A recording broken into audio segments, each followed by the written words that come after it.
Alors, on re-switch en français. Donc là, on enchaîne avec Michel Aldanondo, qui va nous parler de diversité, de complexité, des approches par contrainte et optimisation. Michel, je vais te passer le micro, je vais quand même te présenter. Michel est professeur à Minalbi depuis une quinzaine d'années, c'est ça? C'est ça. Et directeur du centre de génie industriel. Michel est agrégé de l'ENS Cachan. Et il est docteur du LAS depuis une grosse vingtaine d'années. C'est ça. Voilà. Un peu plus. Donc les gens peuvent calculer après. Donc alors il s'intéresse plus particulièrement à l'exploitation des connaissances pour l'aide à la conception, donc tout ce qui est le knowledge-based engineering, et plus spécifiquement à l'exploitation des approches par contrainte pour la configuration de produits, de processus ou de services. Donc il a également encadré une petite douzaine de thèses, c'est ça, voilà, 11 thèses, c'est ça que tu as mis, voilà, et participé à plus de 250 publications. Et puis, tu as organisé aussi l'année dernière le workshop international sur la configuration, oui, qui s'est tenu à Vienne, en Autriche. Voilà, donc je te passe la parole. Merci. Bon, je vais essayer de pas trop manger la pause. J'ai que 12 transparents, je vous rassure. Donc, ça, voilà. Donc je vais préparer un slide sur Albi, mais donc vu que Alexandre en a parlé un petit peu, on va sauter directement dans le sujet. Donc diversité, complexité, approche par contrainte et optimisation. Donc on va parler un petit peu de configuration et de customisation. Le mot a été prononcé ce matin quand on a parlé des réseaux. Les gens ont parlé de configuration de réseau. Et à ce moment-là, les gens ont parlé de besoins et de solutions. Bon, on est exactement dans cette idée-là. Ensuite, on va voir, alors, dans les systèmes industriels, qu'il y a différents niveaux de diversité. Donc là, Alexandre en a parlé quand il a parlé des machines-outils. Donc on va voir qu'il y a un besoin, il y a des solutions sous forme de nomenclature ou de décomposition physique, et puis il y a la diversité des processus. Et on va regarder un petit peu un aspect. Bon, j'ai choisi de creuser quelque chose sur lequel on travaille depuis quelques années, c'est l'optimisation en configuration. Il crachote peut-être moins. Oui, ah oui, ça va mieux. Donc configuration et optimisation. Donc on va faire un petit spot. Bon, on aurait pu faire un spot sur la résolution, sur les explications, sur la modélisation des connaissances. Il fallait en faire un. Donc j'ai choisi l'optimisation. Et on montrera quelques résultats. Bien. Ben, la configuration et la customisation, vous voyez ça tous les jours, dans les voitures, dans les PC, dans les avions, dans les cuisines, dans les escaliers. Donc c'est vrai que ça a été popularisé par Dell, qui a été le premier à dire on va vous faire l'ordinateur pour vous, vous allez le configurer et on va l'assembler pour vous. Avant, Hewlett-Packard, ils vendaient, ou Compaq vendait des espèces de logiciels d'ordinateurs type, et il y avait très peu de choix.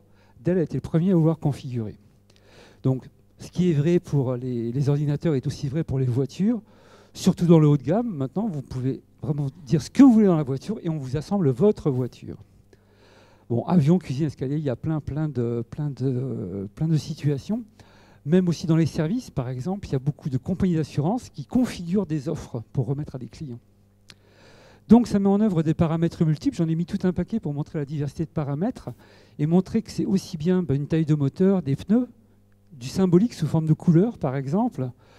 Style d'escalier, on a travaillé beaucoup avec la société Lapeyre qui fait des produits sur mesure. Donc droit, quart tournant, on manipule beaucoup de choses.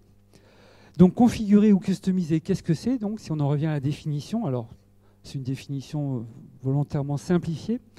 Définir un produit par assemblage et paramétrage d'éléments ou de composants prédéfinis. C'est-à-dire qu'il y a des choses qui sont prédéfinies et on va les assembler. Donc globalement, quand vous avez une boîte de Lego, vous faites de la configuration. Vous assemblez des petits blocs standards pour faire des objets. Différence entre configuration et conception. L'espace de conception en termes de solution est complètement illimité et sans borne. Alors que quand on parle de configuration et de customisation, l'ensemble des solutions est plus ou moins prédéfini. L'ensemble des composants qui rentrent dans les solutions. C'est un problème qui est le plus souvent discret. Donc parce qu'on va choisir un microprocesseur, un type de moteur.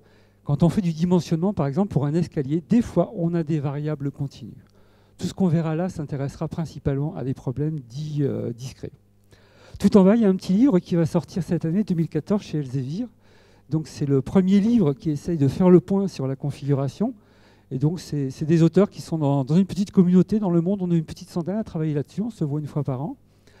Et cette communauté a été, au tout début, c'est venu des USA par quelqu'un qui s'appelle Froeder, donc les gens qui font des contraintes connaissent bien ce monsieur-là, a commencé à pousser la configuration et ça a été repris fortement en Europe, donc par des gens d'Autriche, de Finlande, d'Allemagne, un petit peu en France aussi. Bon, on verra que le monde de la configuration et le monde des contraintes sont des mondes très proches. En France, les gens qui travaillent plus ou moins là-dessus, on parlera ça pour les contraintes.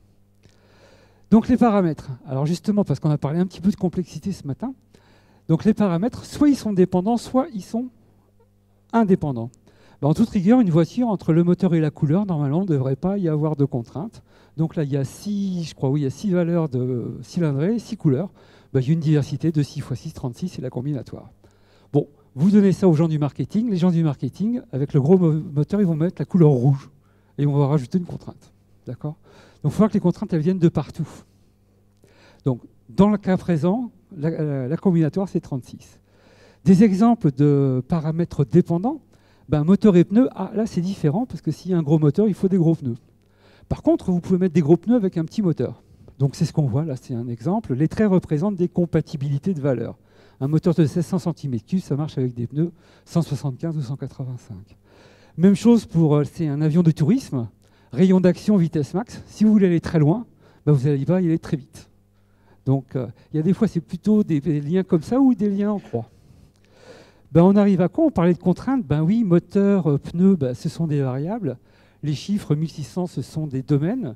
Et puis les traits entre ces valeurs, ce sont des contraintes. Et on arrive à ce qu'on appelle la définition d'un Constraint Satisfaction Problem, un CSP XDC, variable domaine contrainte. Alors là aussi, j'ai mis une référence, c'est toujours chez Elsevier, donc le Handbook of Constraint Programming, première édition 2006. Donc c'est pratiquement là, tous les auteurs du monde entier se sont mis pour faire vraiment un livre de référence. Et on peut dire que là, la France, on est quand même bien représenté. Il y a des gens de Nantes, justement du LINA, qui ont fait un chapitre. Il y a des gens de Montpellier, des gens de Toulouse, tout le monde s'y est mis. Puis après, bien sûr, il y a des Italiens. Il y a Froeder qui a dû faire la préface. Il y a des Américains aussi de Stanford. Bref, la communauté contrainte est tout à fait représentée dans ce livre.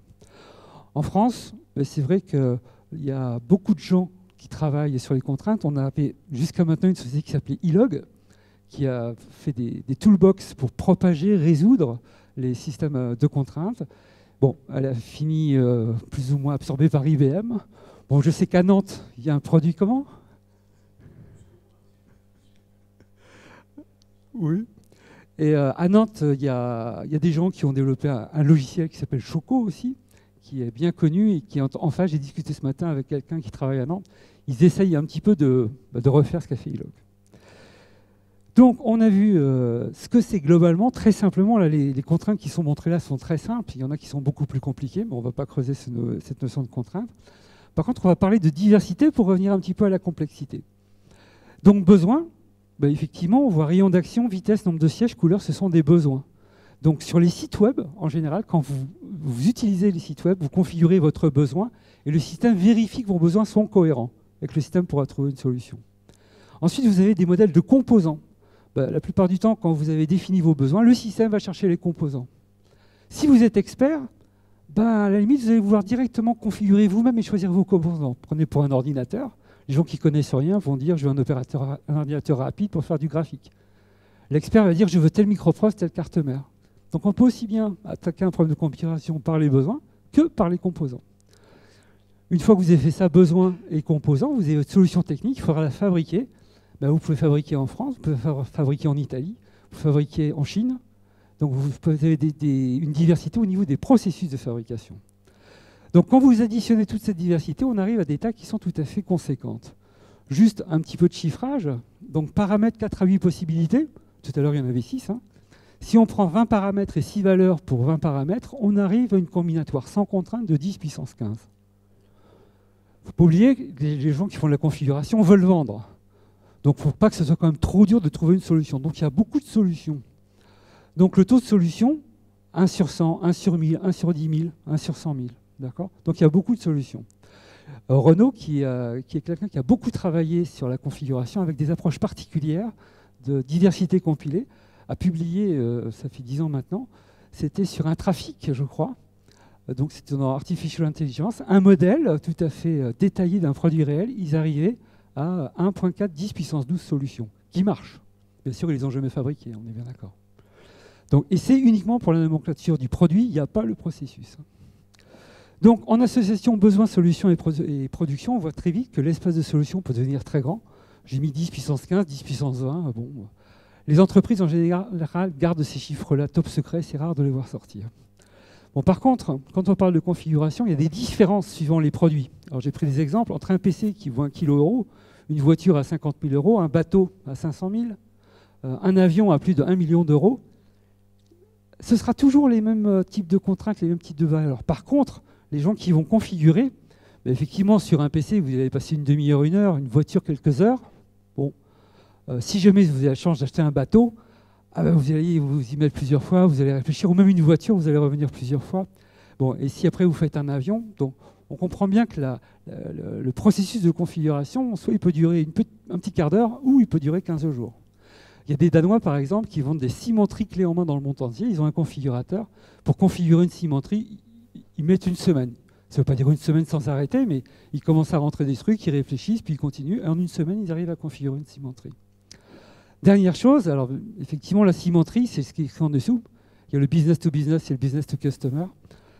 En business to business, c'est beaucoup plus exigeant et beaucoup plus fouillé au niveau exactitude des choses qui sont configurées et surtout en optimisation. En business to customer, c'est quand même, comment dire, au niveau technique, c'est beaucoup moins détaillé. Par contre, il faut que ce soit rapide, il faut que ce soit ergonomique. Donc au niveau des sites web, c'est vrai que tous les constructeurs automobiles ont tous des configurateurs. Par contre, techniquement, ils sont quand même très simplifiés. Donc, le plus souvent, la configuration est interactive. C'est ce que vous voyez, vous, sur tous les sites qui vendent en ligne. Vous faites des clics, vous choisissez, puis petit à petit, on propage des décisions, on propage des contraintes, il n'y a pas d'histoire.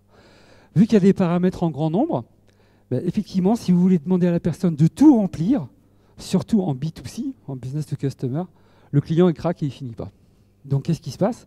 Sur les sites automobiles, systématiquement, il y a des valeurs par défaut. C'est-à-dire que les pare-chocs, vous avez le choix, mais on a choisi pour vous, on a choisi plein de choses. Si vous voulez, vous pouvez y aller. Si vous êtes vraiment un gars qui veut tout choisir, vous pouvez. Mais par défaut, il y a déjà tous des valeurs qui sont posées. Donc, soit vous avez des valeurs par défaut, ou soit, alors là, surtout en business to business, quand il y a vraiment des valeurs clés qui sont choisies, on demande au système d'optimiser, de trouver une solution qui va essayer de minimiser certains critères. Alors, c'est délicat, parce qu'il faut bien comprendre que si vous avez un problème à 20 variables ou 30 variables, l'utilisateur, peut-être qu'il a renseigné 5 variables, puis il va dire au système, trouve-moi la solution. Ou l'utilisateur va avoir renseigné 25 variables, il n'y aura plus que 5 variables libres, il va dire, trouve-moi la solution. Donc, le problème va avoir une taille qui va varier, suivant les exigences ou les besoins du client. Donc, le problème n'a pas de taille fixe. Et qu'est-ce qu'on optimise? Le plus souvent, c'est coût-délai. Et puis, performance aussi, parce que c'est sûr que coût-délai, on va vouloir voir un Pareto coût-délai, mais la performance, si on laisse des choix libres, on va avoir tendance à prendre tous les choix en performance minimale. Empreinte carbone, on commence à voir, on parle de plus en plus de développement durable, et c'est quelque chose que les gens commencent à faire apparaître dans les moteurs de configuration. Et systématiquement, donc, qu'est-ce qu'on fait? Sur, mettons, 30 variables, l'utilisateur en rentre 10, il en reste 20 fixés.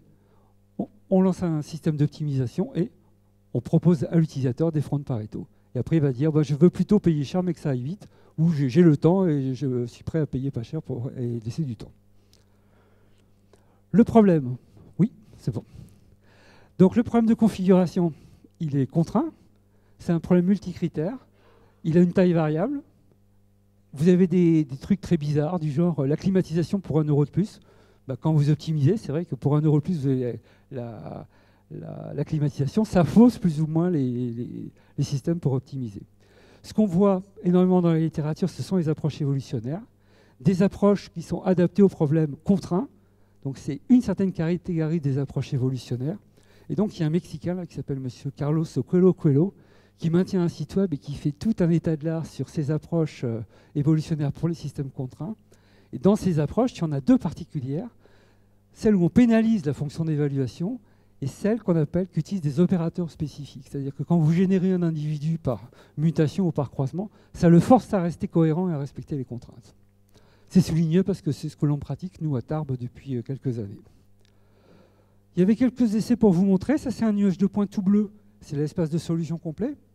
L'utilisateur a réduit, il a rentré ses choix, ça restreint l'espace de solution.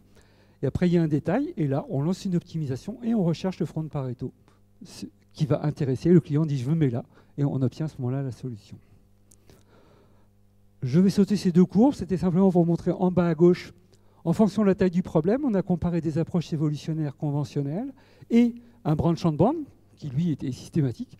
Le branch and band est en bleu, on voit que suivant la taille du problème, bien sûr, il est exponentiel, il augmente en temps. Ce sont des secondes, l'axe vertical. Et à droite, plus le problème est contraint, donc moins il y a de solutions, plus le branch and band est meilleur. Donc ce sont des résultats relativement conventionnels. En conclusion, donc configuration et optimisation, il y a peu de configurateurs du commerce qui répondent à ce besoin. C'est-à-dire que Oracle a un configurateur, SAP a un moteur de configuration, Ilog avait fait un système dédié configuration. De manière simple, ils n'ont pas de techniques de configuration qui sont proposées sur l'étagère. Par contre, beaucoup de configurateurs spécifiques intègrent ces techniques d'optimisation. Beaucoup de travaux sur les approches évolutionnaires, mais souvent les résultats, alors ça c'est le problème, c'est ce qui est reproché souvent, c'est dépendant du cas, c'est dépendant du modèle. D'accord ? Et par contre, les opérateurs spéciaux, donc, qui essaient de conserver la cohérence des individus, semblent prometteurs. Pour les travaux actuellement qu'on a dans les cartons, c'est l'optimisation en 2 temps, c'est associer de la recherche locale quand on recherche le front de Pareto pour aller plus vite, et puis aussi faire un générateur de problèmes pour limiter le côté problème dépendant. Je m'arrête là-dessus, et si jamais vous avez des questions sur configuration.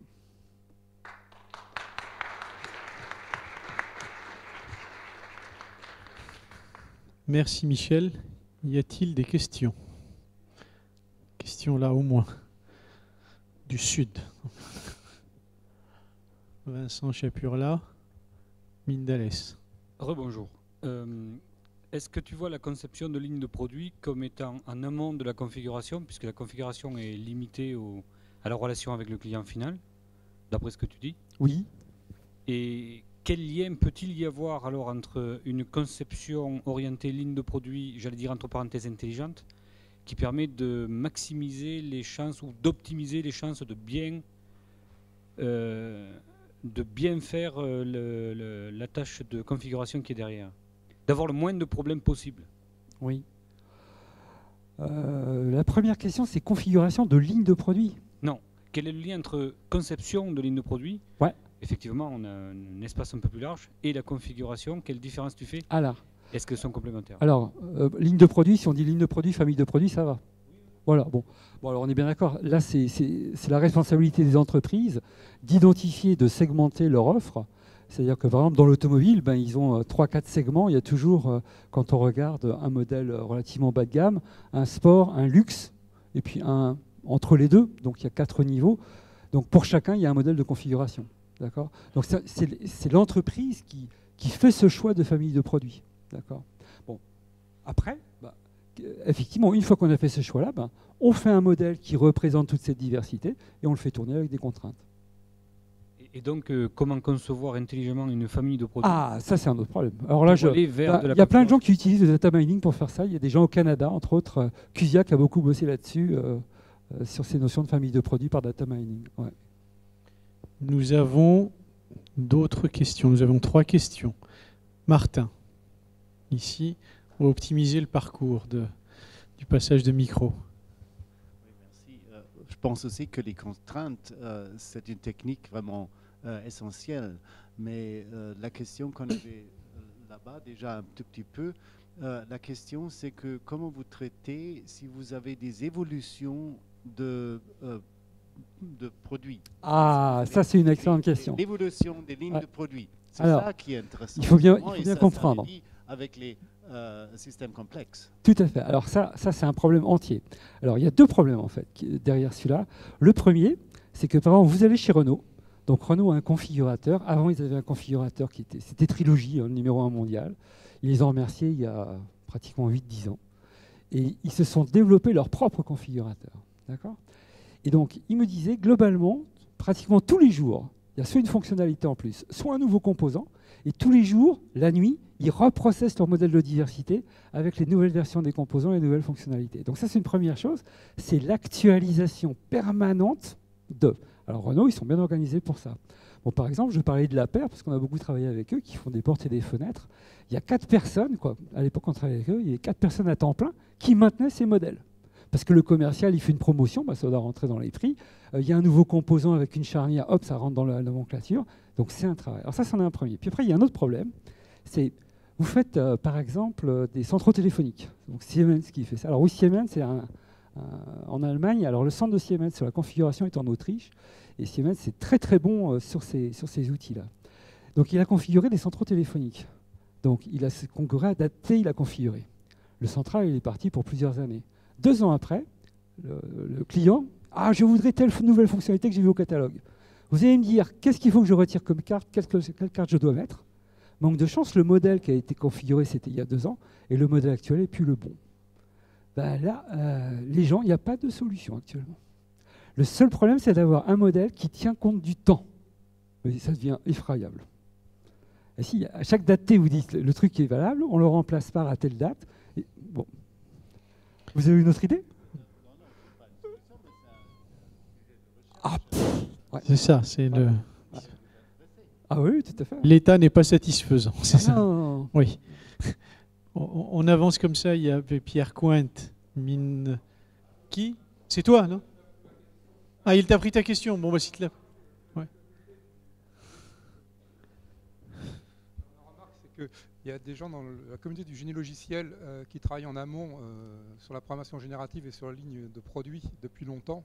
Et donc, je pense qu'il y a des croisements intéressants à faire. Parce qu'en fait, cette communauté-là s'est formalisée et ses lignes de produits et est capable de produire des outils qui font de la génération automatique, en fait.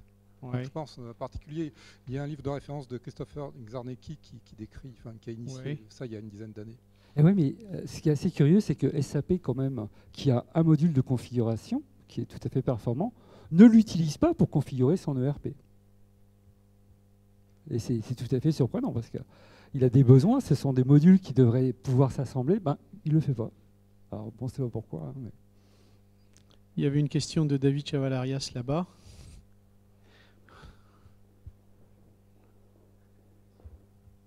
Oui, bonjour.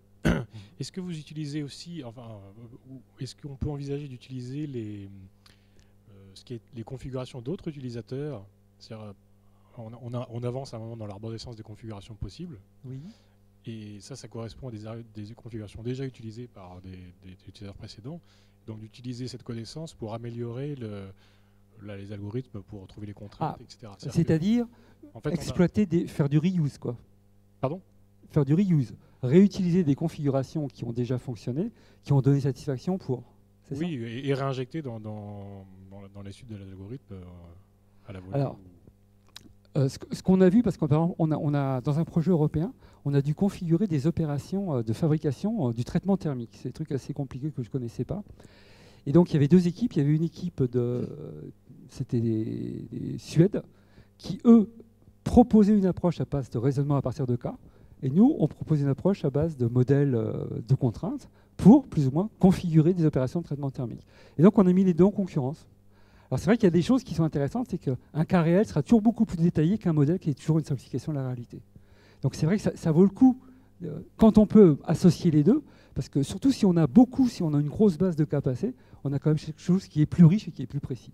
Donc, ça a vraiment du sens, hein, je suis d'accord. Ouais. Est-ce qu'on a d'autres questions? S'il n'y a pas d'autres questions, il y a une question ici, d'accord. Ah. C'est la pause, là. C'est presque la pause, mais... Alors. Bonjour. En fait, je voudrais savoir comment vous utilisez les knowledge base configuration pour les configurer le système d'information ou centre de données, parce que dans l'utilisation de centre de données, il y a beaucoup de configurations de système d'administration. Pour configurer quoi exactement? Pour configurer le système d'information. Alors, attention, quand on dit la définition fondamentale d'un problème de configuration, c'est littéralement étant donné un ensemble de composants standards ou paramétrables, entièrement définis. Même si c'est paramétrable, on sait que c'est... Donc on assemble vraiment un ensemble de composants. Hein. Donc il faut que le système de formation se mette comme un ensemble de composants. Alors, système d'information, souvent, il y a des processus, et il y a des gens qui s'intéressent justement à la configuration de processus. Et ce n'est pas si simple que ça. Il y a des connecteurs qui sont assez particuliers dans les processus qu'on ne retrouve pas dans les produits physiques, on va dire. Quand on parle de service, par exemple, un service, c'est une assurance, c'est un ensemble de petits gadgets qu'on va mettre dans une offre commerciale et on la propose aux clients. Il y a des contraintes. Tandis qu'un processus, il y a vraiment des notions d'antériorité. Il y a presque un modèle de comportement qui est sous-jacent. Et c'est vrai qu'il y a peu de gens, j'ai jamais vu de trucs intéressants qui faisaient vraiment de la configuration de processus. Ça peut s'imaginer, mais on ne le voit pas souvent. On voit des processus de fabrication simples. On fait de l'assemblage, de la fabrication, de la livraison. C'est des composants qui se suivent. Mais un processus avec une complexité vraiment, puis plusieurs niveaux de décomposition, on ne le voit pas souvent. Mais par contre, ça peut s'imaginer. Hein. Ça peut s'imaginer. Okay. Merci. Bon, d'autres questions? S'il n'y a pas d'autres questions, on me fait signe qu'il ne faut surtout pas prendre d'autres questions. Donc, je fais aussi de l'autocensure. Donc, je vous propose de remercier Michel encore une fois pour cet échange. Voilà.